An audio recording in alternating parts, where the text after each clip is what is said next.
രാജകുമാരി പഞ്ചായത്തിലെ നടുമറ്റത്ത് പകൽ സമയം തസ്കര സംഘം വീട്ടിൽ കയറി വയോധികയെ കെട്ടിയിട്ട് മോഷണം നടത്തിയ കേസിൽ ഒരാൾ പിടിയിൽ. തിരുവനന്തപുരം അഞ്ചുമുക്ക് തെരുവത്ത് ബെനാൻസിന്റെ ഭാര്യ സോണിയ എന്ന് വിളിക്കുന്ന സരോജയാണ് രാജക്കാട് പോലീസിന്റെ പിടിയിലായത്.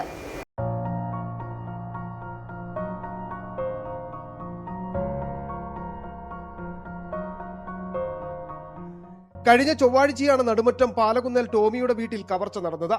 രാവിലെ 9:30യോടെയായിരുന്നു സംഭവം. ടോമിയുടെ മാതാവ് മറിയക്കുട്ടി മാത്രമായി വീട്ടിലുണ്ടായിരുന്നത്. 2 സ്ത്രീകൾ ഉൾപ്പെടുന്ന 3 വീട്ടിലെത്തിയത്. വീട്ടിൽ അതിക്രമിച്ചു കയറിയ സംഘം മറിയക്കുട്ടിയെ തുണി ഉപയോഗിച്ച ഊണുമേശയിൽ കെട്ടിയിടുകയായിരുന്നു.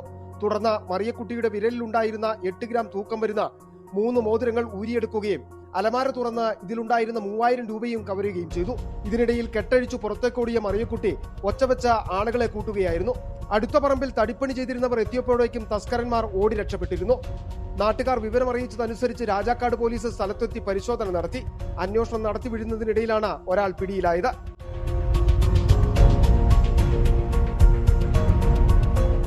കോട്ടയം മണക്കാടുള്ള വാടക വീട്ടിൽ നിന്നുമാണ് വ്യാഴാഴ്ച രാത്രിയിൽ പോലീസ് ഇവരെ കസ്റ്റഡിയിലെടുത്തത്.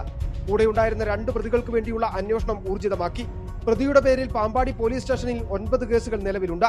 വീടിനടുത്തു നിന്നും ഉപേക്ഷിക്കപ്പെട്ട നിലയിൽ കണ്ടെത്തിയ ബൈക്കിനെ ചുറ്റിപ്പറ്റിയുള്ള അന്വേഷണമാണ് പ്രതികളെ കണ്ടെത്താൻ സഹായിച്ചത്. അധികം താമസിയാതെ മറ്റു പ്രതികൾ വലയിലാകുമെന്നും പോലീസ് അറിയിച്ചു. അടിമാലി കോടതിയിൽ ഹാജരാക്കിയ പ്രതിയെ റിമാൻഡ് ചെയ്തു. City vision, Rajakkad.